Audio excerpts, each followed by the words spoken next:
All right. Good morning, everyone. Thanks for joining us on a webinar Wednesday. It's a little bit of a mixed presentation today. We're hoping to do a presentation / conversation style on the neuroscience of gratitude. Just a reminder quickly that there will not be CE credit for this. I'm sure you all know that. You read the registration page, so you know that, and you're just joining us to hang out. So we've currently got, let's see, 151 people on right now, which is awesome. Thank you all for joining us. I think it's important to step back and really just give you our thought process behind why we think it's important to broadcast this topic to this audience. So primarily about 90% of you generally are in the work comp industry that join us for these webinars. That's a mixed bag between adjusters, case managers, as well as some social workers from the hospital level. So we appreciate you all joining us, but let's acknowledge the fact that it's a tough industry. And especially in today's world where, everything right now is kind of doom and gloom, and the neuroscience of gratitude, we hope will give you a tool in your toolbox to maybe face every day with a little bit more positivity. And so that's the goal. I've got two experts here to talk to you. Of course, Dr. Snell, which if you're a Webinar Wednesday participant on the regular, you know that voice and that name by now. And then we've got Patricia Kearns, who this might be your first Webinar Wednesday. So we need to change that. We need to have you back more often. So thank you both for joining us. I'll start with Dr. Snell. Quick little introduction. I've learned over the years not to make it a long drawn out introduction, because he'll cut me off pretty quickly. But Dr. Snell, what are you coming up on? Is it 22 years now at QLI? Yeah, last week, 22 years. See, there it is. I was going to say 21 and then make you correct me, but I figured I'd just throw out the right date. So, you'd pay for that later. I know I would, definitely. Well, thank you. And of course, if we're talking about the neuroscience of gratitude, we have to have a neuropsychologist here. I was actually going to offer to give the presentation today and just have them here to correct me, but I figured that wouldn't be. And you can take it if you want. No. I'm okay with that. I'm not offended. And then Pat, you are the president and CEO of QLI. Thank you for joining us. You also are 20 years now? Yep, coming up on 20. 20, and 10 years of that at the beginning was as an acting clinician. Extremely influential in molding our current clinical model. And then now 10 years as the CEO and president. And so can you tell us a little bit about that path, that journey to your current role? Just to kind of give the audience a little bit of background of they all know Jeff. So I didn't. Yeah, you bet. Well, yeah, I started at QLI as a physical therapist, a relatively clueless physical therapist. And I think I was really lucky to find a home here and have an opportunity to be surrounded by a lot of wonderful clinicians and leaders who invested in my growth. And as probably with any organization in our industry, growth and change is an important part of QLI's path. And so I had an opportunity to be part of shaping our clinical program, growing with our clinical program. And then I suppose, 10 years in, being one of the nosiest people, had the opportunity to take over the president CEO role after our founding CEO, my grand mentor, Dr. Kim Hogeveen, decided to step down. That's awesome. Well, and also you're a leading authority when it comes to, which we're going to touch on, just culture, company culture. QLI is 7 times best place to work in Omaha. We actually got told to stop participating in the competition and let other folks in the community win. So I just want people to understand kind of your background and our leadership and yourself. We really, really pride gratitude and just a lot of other things that we're going to talk about today. And that leads to, I think, to my original point of just some things that I hope everyone can take away in their personal lives that can impact not only them and their relationships, but also their company culture and hope to maybe make an impact there. So fantastic. That being said, I think I'll turn it over to you guys. Terrific. Well, thank you. Thank you again, Tim, for having me and having Jeff again. Again, I'm the newbie. And thanks everyone for joining us today. The topics of neuroscience and gratitude, as Tim alluded to, happen to be Jeff and my favorite topic to talk about. So gratitude is an important part of QLI's culture. It's now an important part of my personal routine, though I have to acknowledge that it hasn't always been part of my routine. And as Jeff and I were putting together a little bit of a presentation for all of you today, it took me back almost 20 years to one of my early days at QLI. So it was a Monday morning and I was feeling a bit reluctant to get my workday started. I had sluggishly walked to my computer station, which at that time was just a computer in the middle of a room with a bunch of wheelchair parts piled everywhere. and I spot an envelope with my name on it sitting on the keyboard by my computer. It's March of 2001, and I had moved to Nebraska from sunny Arizona just a couple of months earlier to take a job at QLI.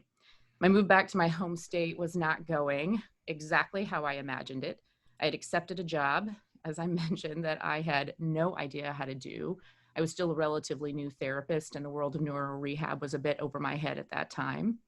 In addition to that, Omaha had welcomed me with a brutal winter, frigid temps, snowstorms, I swear, every single weekend. And on most days, I thought I might literally freeze to death.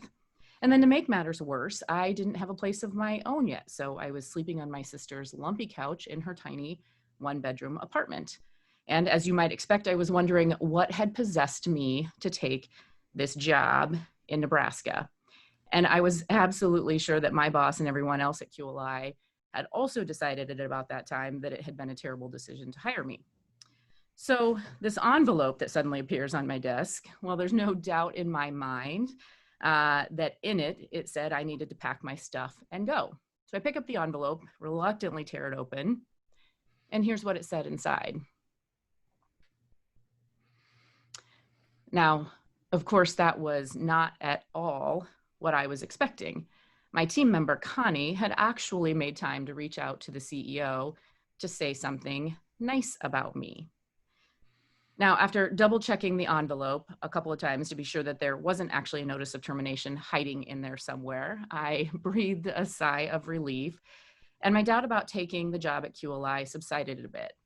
I even started to feel a little pride for how Connie described my work and a spark of motivation to keep going, even though I was feeling a little bit lost. More PR or personal recognition notes like this one showed up from time to time thanks to my team members who were invested in my success and took time to recognize my efforts. And each note that showed up continued to create pride and connect me more and more to QLI. And eventually I caught on to QLI's culture of gratitude. I wasn't the most optimistic person at that point in my life, but I started making time to recognize my team members by sharing about their hard work and good deeds with their supervisor and QLI's leadership team. And with each experience of receiving or giving gratitude, little by little, I became happier and more optimistic, more confident and more competent in my role, more connected to my team members, not just professionally, but personally, and more committed to my company. Little by little, how I felt and saw the world and how I behaved as well shifted to a very positive routine of gratitude. And now part of my routine, which was passed down from QLI's founding CEO, includes writing up to about a dozen notes every week, passing along compliments from one team member to another. It's definitely one of the best parts of my job. And I always hope in that process of passing along those notes that for any team member who's having any doubt, that this small expression of gratitude creates a sense of pride and belonging and provides some reassurance that they're on the right path. Now, Jeff, I am eager for you to take it from here and talk to the group about what's happening in my brain at this moment as it is filled with the topic of gratitude. But maybe before we do that, why don't we get some neurochemicals flowing and try to create a bit of this feeling for everyone who has joined us today.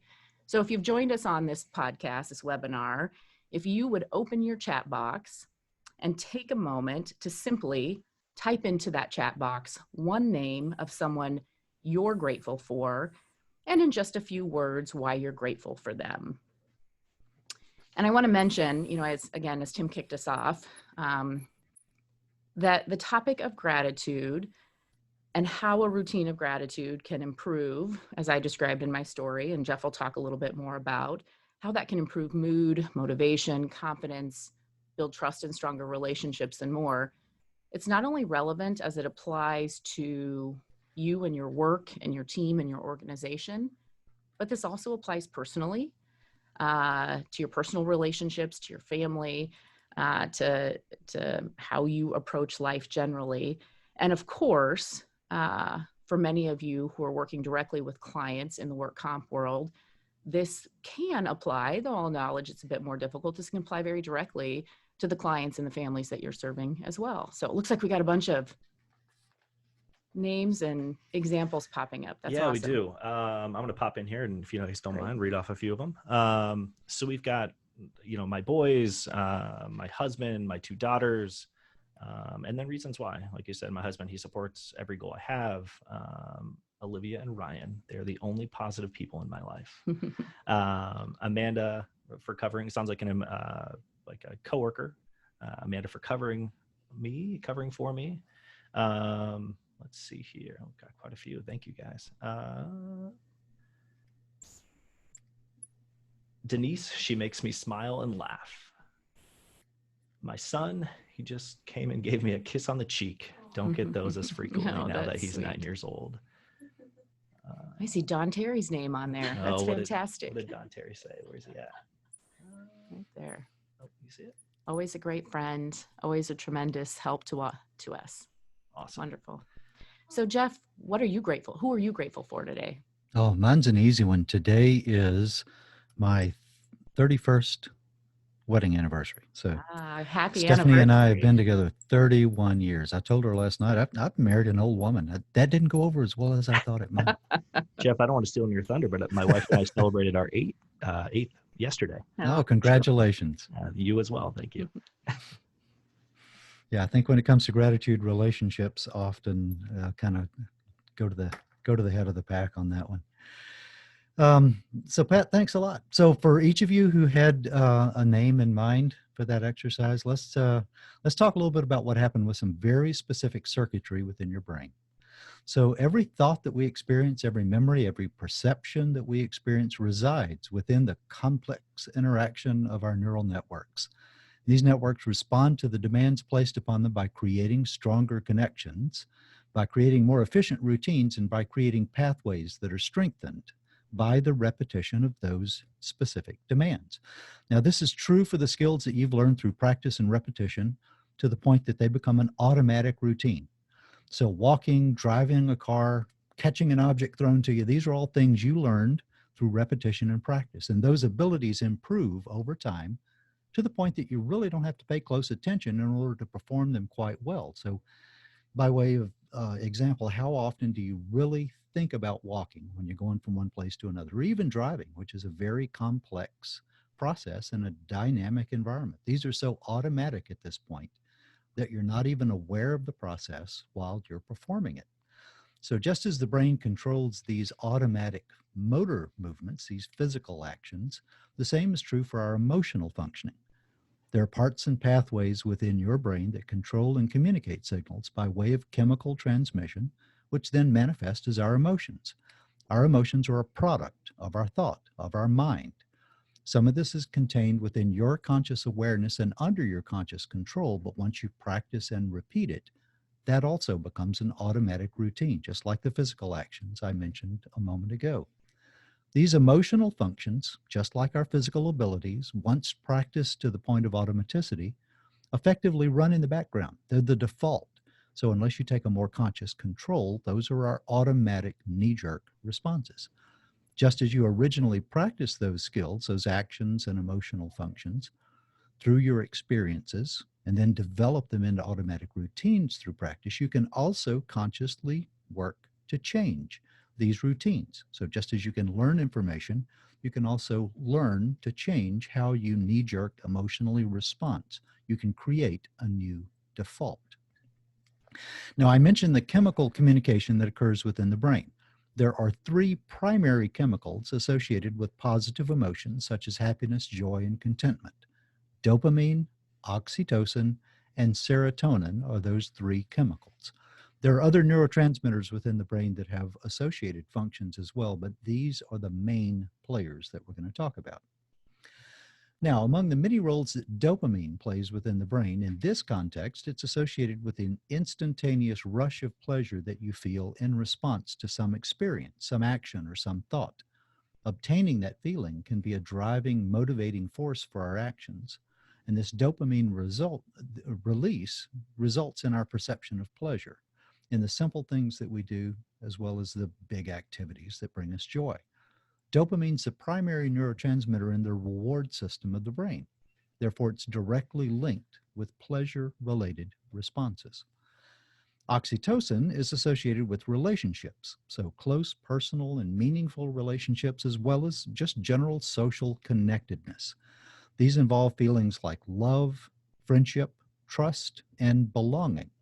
Whereas dopamine is a singular experience, oxytocin is more of a reciprocal process.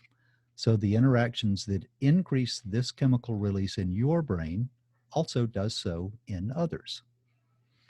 Serotonin is a complicated neurotransmitter that's associated with longer-term emotional processing and also connected to a sense of pride, accomplishment, a general positive sense of self, be that of a personal nature or as a member of a group or organization. When we express gratitude or we receive gratitude, our brain releases dopamine and oxytocin. Those immediate neurochemical responses, in turn, affect our serotonin networks. That leads to a broader stability of positive experience in mood. These networks that are involve the interconnected areas of the midbrain, the right anterior temporal cortex, and the prefrontal cortex, to name but a few. So, beyond the ability to experience pleasure, these neural networks are linked throughout the brain with systems of memory, decision making, planning, so that we can think about those things that bring us pleasure. We can recall past experiences that make us smile. We can reactivate that circuitry within the brain. We can also consciously act in a manner that's likely to repeat such experiences and thereby seek and repeat those positive experiences. You do that automatically. Sometimes you do it consciously. If you go to the ice cream store and you find a particular flavor you really like, well, you're going to have more dopamine release. You're going to have that reward center activated. You're probably going to want that flavor again the next time you go. So that becomes then a conscious automatic choice. We can also consciously and actively rewire our brains to feel differently, to see the world differently. We filter our perceptions through these subconscious and automatic thought processes. And if you become more attuned to the positive aspects of your world, that positively impacts your mood. Through the process of exercising the brain regions and interconnections associated with gratitude, we receive a host of benefits. And by exercising, what I mean is repetition. When it comes to the neuroplasticity of our brain, repetition is a key ingredient.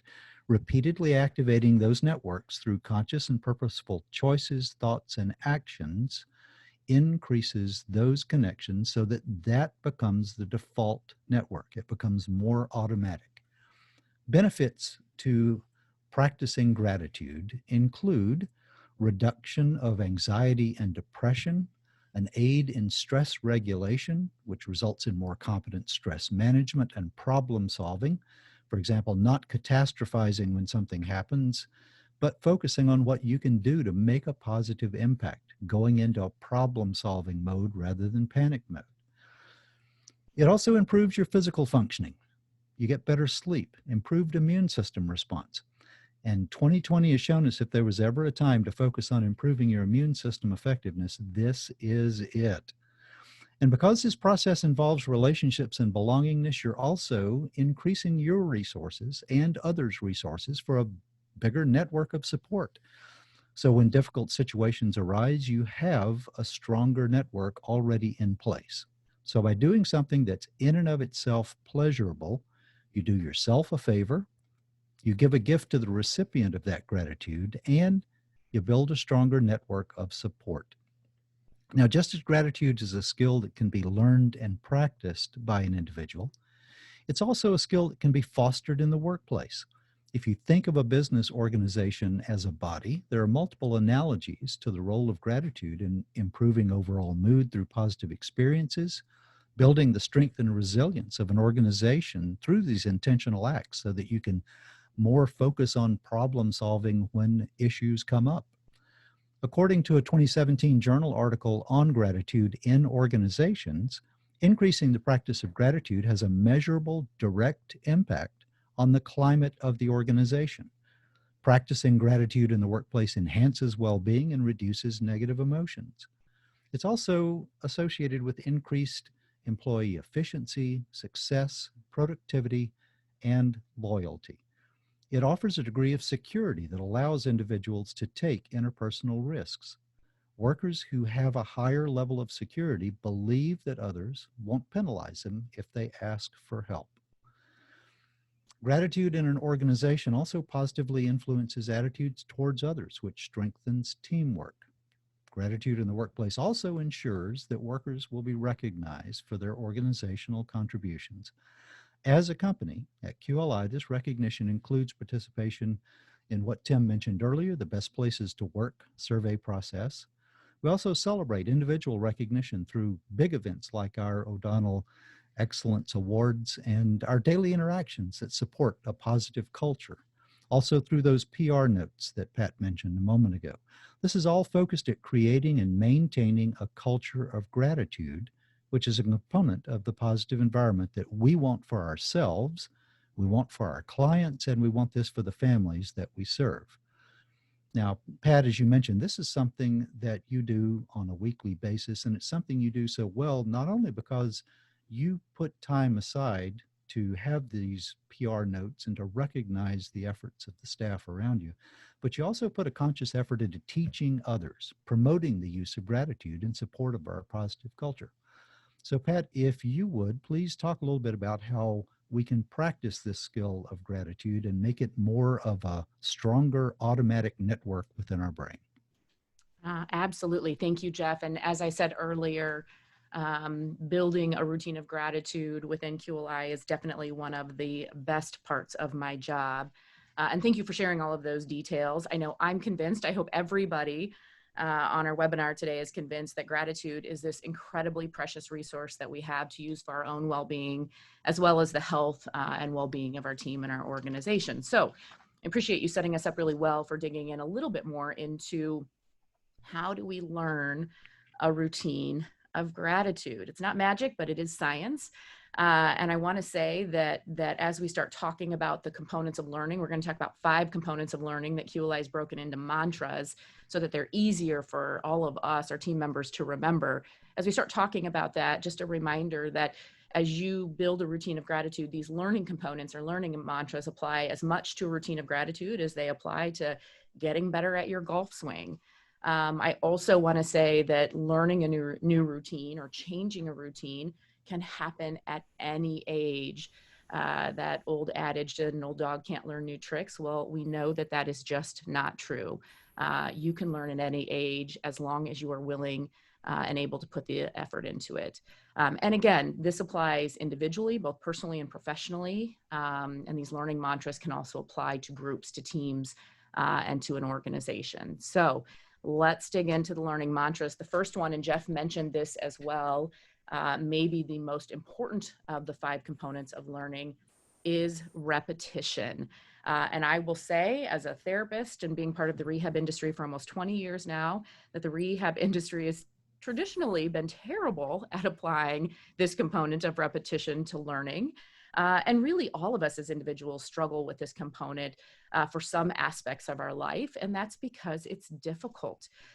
Getting in enough repetition. And when I say enough repetition, I want you to think about the professional sports industry. So think about a professional quarterback throwing the football 1 million times over the course of a season just to refine his skill level with throwing that ball exactly where he wants to throw it. So lots and lots of repetition really requires consistency, it requires patience, and it requires persistence. And we all have the tendency to get distracted, or maybe we have the tendency to give up and feel like, oh gosh, I just can't do this. I wasn't born to do this. And so that really makes being persistent with getting enough repetition in a challenge, which leads us to the second component of learning. Our mantra is motivate with meaning. In order to maintain the persistence, to really stick with it, to get the repetition you need, there has to be some level of intrinsic motivation involved around the routine that you're learning. So it won't be enough that you leave today desiring to build a routine of gratitude just because Jeff and I told you that you should. That's not going to be motivating enough. You really have to dig in and figure out why learning to be grateful is important to you and draw from that. So is it because you want to feel healthier? Is it because you want to be a good role model to your kids?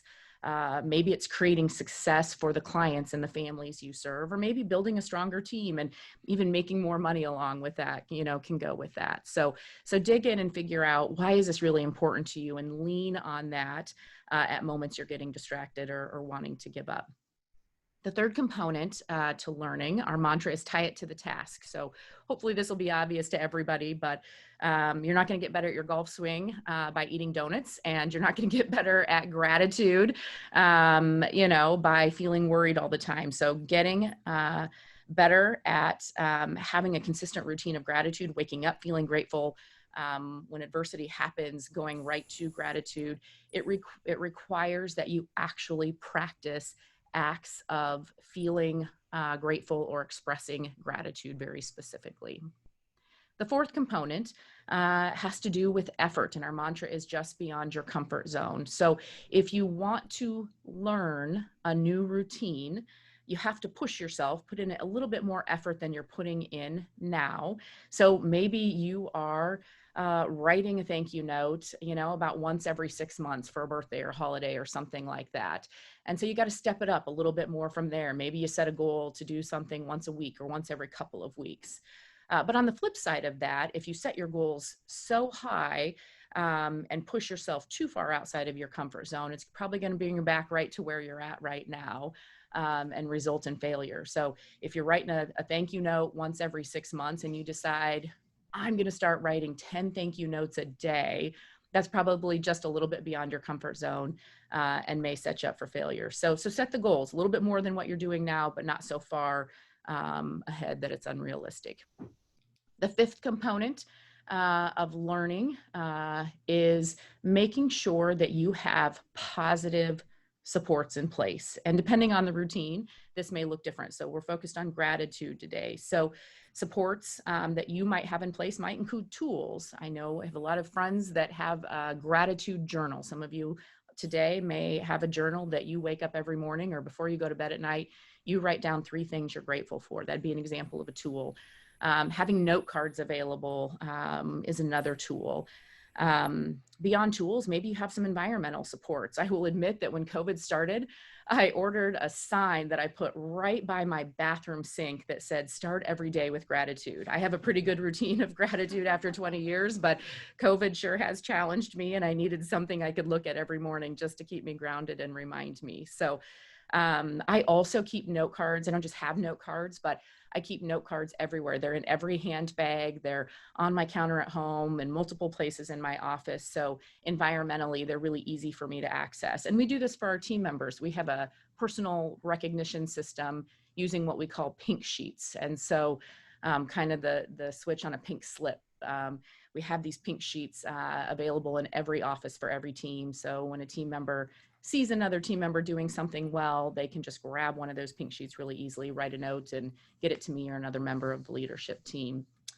Beyond tools and environmental supports, people can be a really positive support. They can also be a barrier, and we'll talk about that in a minute. But on the positive support side with people, I know Tim, Jeff, and I all feel really grateful to be immersed in an environment at QLI where we have people around us every day, all day, expressing gratitude. And so even if I'm having kind of a down day or something happened that's not making me feel super happy, I get to show up at work and be surrounded by people who feel grateful and express gratitude. And that really helps me stay on track with my routine. So I know people that implement a routine with their family. So maybe a dinner routine, you start dinner off with everybody going around the table saying something that you're grateful for today or for this week as an example. So on the flip side of that, it's also not just important to put in good positive support, but it's really important to remove barriers so you don't have things in your environment kind of in your face every day that are detracting from the routine that you're starting to set. So if you're going to happy hour with a group of people, and I love happy hour, but if you're going to happy hour with a group of people who tend to complain about their coworkers or their boss, that's probably not going to be helpful to your routine of gratitude. These days, if you're flipping on the news channel and watching what the media has to say or scrolling through your social media feed, you're probably going to run across quite a few negative things that are going to interfere with your routine of gratitude.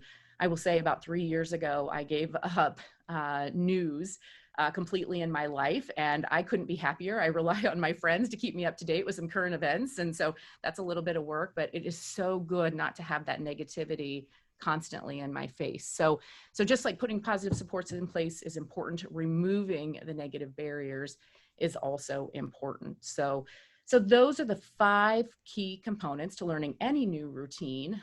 For the sake of today, learning a routine of gratitude, that are really important. So what we'd ask everybody, again, another activity, if you guys don't mind participation, again, if you can open your chat box, and this is just because we love to steal any good ideas that anybody else has. So if you could type into the chat box any tools that you might be using right now that support a routine of gratitude, or maybe you don't have these tools in place, but as you're listening today, you have some ideas that popped up that will be helpful tools for you to use moving forward. So if you guys would type those tools into the chat box for our sake, and hopefully everybody else on the webinar can take away from this as well, that would be really helpful. All right, I'm going to read a few of them off as they come through. So we've got meditation, 5-minute journal. Let's see here. Kind of rehearsing or going over the positive things that happen during the day at dinner time. Prayer and meditation. Wow, they're coming in. I love this participation.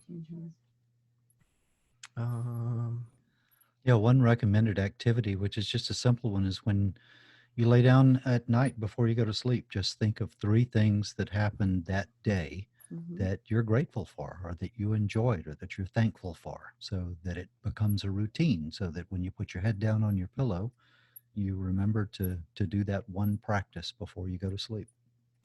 I got to throw this out there. So if somebody says like, well, I don't know where to find a gratitude journal. Someone says daily gratitude journal, got off Amazon. So perfect. That's where you can find one. We've got yoga, nature. I joined an acts of kindness group at work. Wonderful. So we're stealing that one. We're starting an acts of kindness I like group. it. Oh, I love it. Fuel That's your fantastic. soul journal, saying what I'm thankful for first when praying. Wow, we've had probably 50 or so come in. Keep them coming in, guys. And I love it. Yeah, we love it.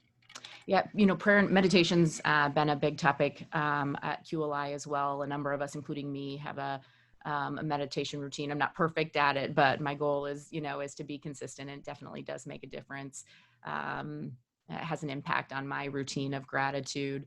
We have a lot of discussions around how we help the clients we serve and the families we serve implement a routine of meditation.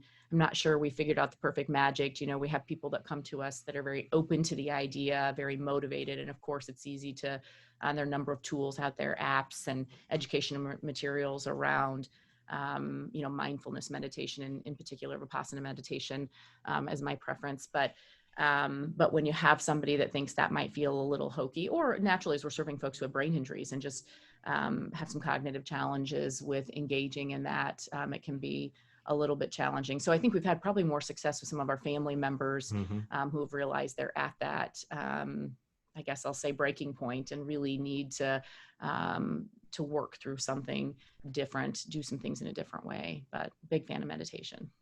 We've got a gratitude tree. Every year we create a tree. Each day we add a leaf stating one thing we are grateful for. Great. So,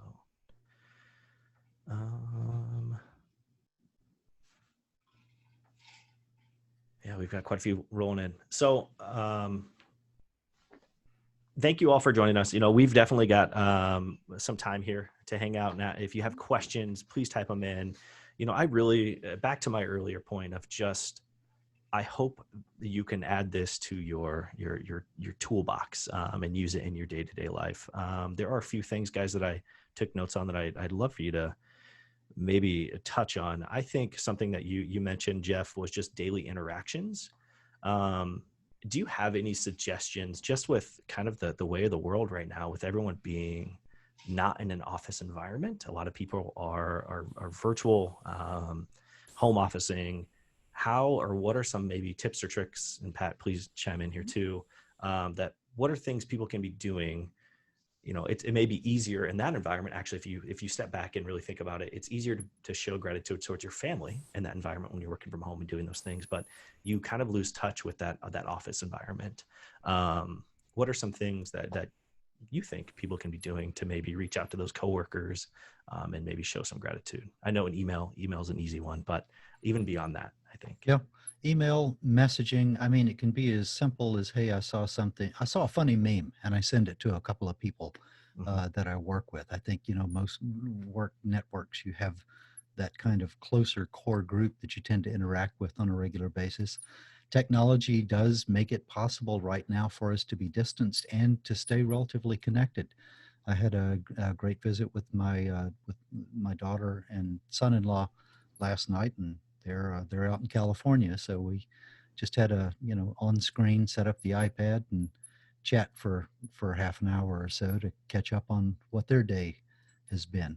One exercise that I saw that somebody had mentioned when we've talked about this previously within our QLI group was one staff member said that every night she emails things that she's grateful for to one of her family members, and so they kind of message back and forth, for example, on just kind of what their day has been. So you not only enjoy and have gratitude for the things that you've done, but you can vicariously experience that through what other people have experienced. And so those conversations back and forth of sharing that, I think that's a good way to stay connected and with a positive message. Again, not brooding and not complaining, but really focusing on the positives and interacting and conversing on those things.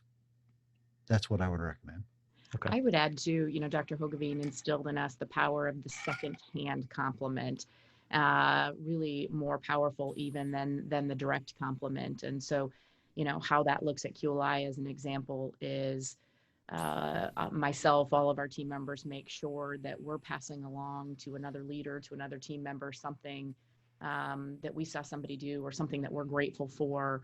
And then we rely on those leaders or those team members to pass that back along secondhand. And, the meaning of that comes from, gosh, Tim, you care enough about your team member that you took time to reach out to the CEO or to one of the vice presidents to say, hey, Steve really did a great job at this. And then when I pass that along to Steve saying, hey, Tim gave you a compliment, he's like, wow, Tim, my team member, instead of taking credit, took time to go to the CEO to pass along a compliment and then pass that back around. And so I know it's an extra step, but it doesn't really take that much more time as long as you have other leaders and team members around you on board to really make the most out of that secondhand compliment as well. Yeah, and you can think of it like a spider web because it's touching a lot more points. And so that compliment is infused further throughout the organization than just a one-to-one conversation. And I think something maybe that people don't do enough of is reaching outside of your own organization. So you work with somebody externally at another organization and finding out who their boss is and giving them a compliment through their boss and just the impact that can make on that individual, but as well as that partnership between the organizations, which I think nowadays is so important, having those really deep partnerships. So absolutely. Yeah, it's my business. It's my businesses post those positive reviews that customers have. They stick them up on a board where people can see them. It makes them feel good, makes other people feel better about, interacting with that organization. Absolutely. We've had a few, let's see here. We had a few questions, just kind of housekeeping. Yes, it will be recorded. If you are interested in getting the recording, please reach out to QLI webinars at qliomaha.com. Let's see here. Are there any other questions? We've still got the chat box. We still got Pat and Jeff here for a little bit. And if not, as always, we look forward to having you join us next time. And I don't do a good enough job of this on our webinars, but I'm going to make sure I plead to you guys to please check us out on our social media platforms. We have some amazing stories, as I'm sure a majority of you are aware. QLI, we're a post-acute rehab provider, and we really want to focus on the recovery journey of individuals that we do serve, and just the impact of sharing those stories. And I hope that you guys get some joy from reading those stories, bring some positivity to your day. So All right. Doesn't look like we have too many questions coming through. All right. Well, again, thank you all. Pat, thank you. Like I said, we need to change this. We need to have you in the studio more for Webinar Wednesday. And then Jeff, as always, thank you. We appreciate your time. And we look forward to having you all join us next month. We're going to be focusing on spinal cord injuries. September is Spinal Cord Injury Awareness Month. And so we want to make sure that we are offering some education around that topic. So be on the lookout for your invite to those. We haven't decided yet if we're going to do a series. I got Taylor in here. If I throw out we're doing a series, I haven't told her yet, so she's going to be upset. But we may be doing a series, a back-to-back week series with Brad Dexter. He'll be hopping on and giving you guys some amazing content. So be on the lookout for those. And yeah, thanks for joining us. Thanks, Take care, Tim. everyone. Have a great day. Pat, Tim, thank you very much. Pat, wonderful job. Thank you. You too, Jeff. Take care.